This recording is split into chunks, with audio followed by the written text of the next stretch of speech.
यामधील अश्विनी कासार यांचं स्वागत करणार आहेत संदीप मानकर.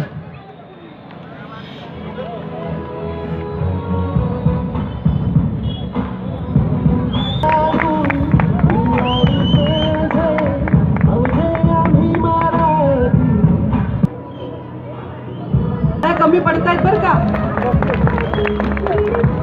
नाशिककरांचा आवाज पोहोचला पाहिजे सोनी मराठी पर्यंत.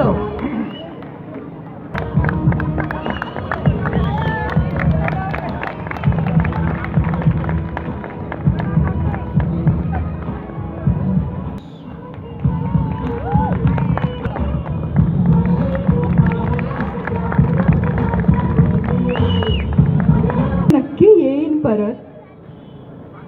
मला नाशिकमध्ये येऊन खूप छान वाटलं.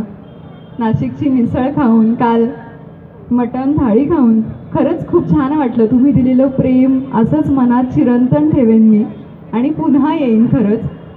तुम्ही सोनी मराठीवर जे प्रेम करताय, आमच्या कलाकारांवर सगळा आशीर्वाद देताय, आशीर्वाद असतो तुमचा नेहमी, म्हणून आम्ही इतक्या ऊर्जेने काम करत असतो. तसे आशीर्वाद, तसं प्रेम तुमचं नेहमी राहू दे आमच्यासोबत. नाही, त्यामुळे सरितासाठी एकदा जोरदार टाळ्या झाल्या पाहिजेत.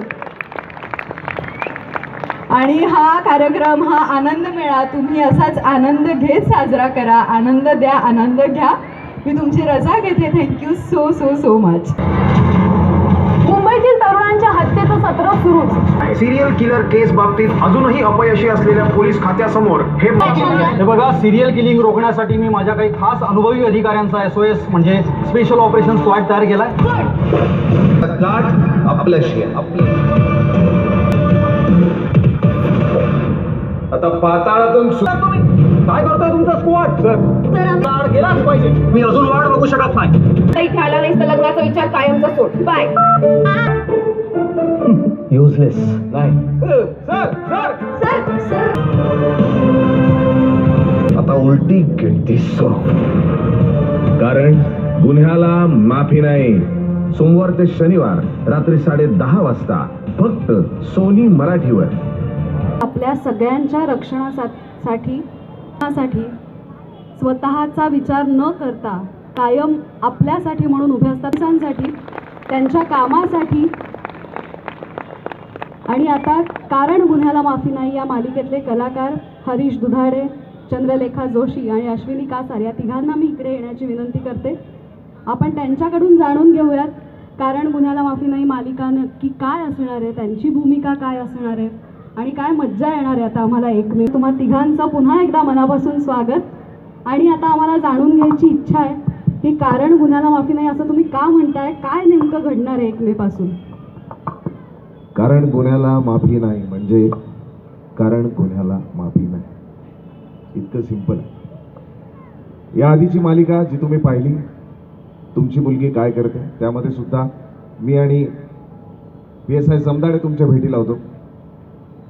त्या मालिकेवर तुम्ही भरभरून प्रेम केलं. आजपर्यंत जेव्हा जेव्हा मी प्रयोगासाठी इथे आलोय किंवा जनरल मी नाशिकला आलोय, तेव्हा कित्येक लोक मला भेटले, कित्येक माणसं मला भेटले ज्यांनी सांगितलं की सर आता तुमचा भोसले आम्ही मिस करतो. पण अजून एक गमतीशीर गोष्ट सांगतो. इथे किलवर कोड ही उत्कंठा किती लोकांना होती? प्लीज हात वर करा. आणि किलवर तुमच्या नाशिकचा होता बरं का. ते जे कलाकार आहे किलवरचं ज्यांनी काम केलं, वेंगसरकर त्यांचं पात्राचं नाव वेंगसरकर, ते कलाकार इथले आहेत, नाशिकचे आहेत. आणि त्यामुळे नाशिककरांसाठी जोरदार टाळ्या की एवढा एक सुंदर कलाकार तुम्ही या इंडस्ट्रीला दिला. सो आधी या मालिकेमध्ये तुम्ही जे आमचं पात्र पाहिलं, आता ही मालिका वेगळी घडणार आहे. आता मी तुम्हाला एक गोष्ट विचारतो, सगळ्यांना मला उत्तर द्या प्रामाणिकपणे. मी तुम्हाला म्हणतो की तुमचा फोन अनलॉक करून 1 तासासाठी माझ्या हातात द्याल? मोठ्याने द्याल? मोठ्याने द्याल? नाही. त्याचं कारण काय आहे की हा जो फोन आहे याचं बेसिक काम आधी होतं फक्त तुमचा संदेश दुसऱ्या माणसापर्यंत पोहोचवणं. आता परिस्थिती अशी आहे की आईला स्वयंपाक करायचा असतो म्हणून आई म्हणते घे रे जरा वेळ गेम खेळ. वडिलांना आईशी जरा गप्पा मारायच्या असतात म्हणून पोराला म्हणतात की गेम खेळ.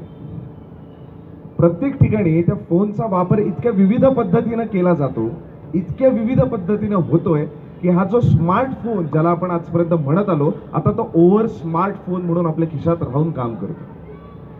एक्झाम्पल देतो, उदाहरण म्हणून जर तुम्ही 2 मित्रांबरोबर बोललात की मला एक नवीन शूज घ्यायचा आहे रे, तर दुसऱ्या सेकंदाला शूजच्या ऍड्स तुमच्या फोनवर पॉपअप होतात. म्हणजे काय की कुणीतरी तुमच्या खिशातून तुमचं प्रत्येक बोलणं ऐकतंय. आणि हा जो फोन आहे तुमच्या खिशातला, हाच